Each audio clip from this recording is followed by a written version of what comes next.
Hey, Sifu Granison here. Today we're going to talk about the formation of your palm, and the palm is going to be very important in making sure that you do this in the right manner.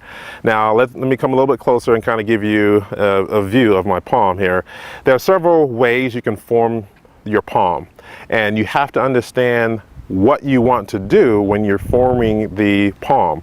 So my Sifu would never allow us to have our thumbs out. He would take our thumb and bend it back, especially when we're learning, because you have to have in your mindset first, you have to be trained in making sure that you understand how to keep the thumb in, okay? Later on, you can have the thumb out, but it has to serve a certain purpose, and we're not there yet. It's a little bit more advanced movement, so we're gonna talk about keeping our thumb in for right now. Now, the fingers, you can have the fingers, you want the fingers together, and you want the wrist tight. Okay, so now you have the palm.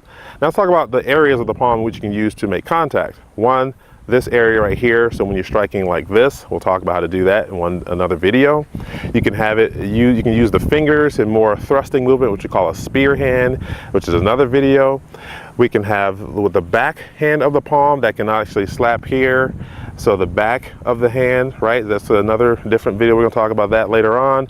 And then we have some people call it the knife portion of their palm. And there are, especially in some Japanese arts, that the chop comes from this portion of the knife hand or the palm.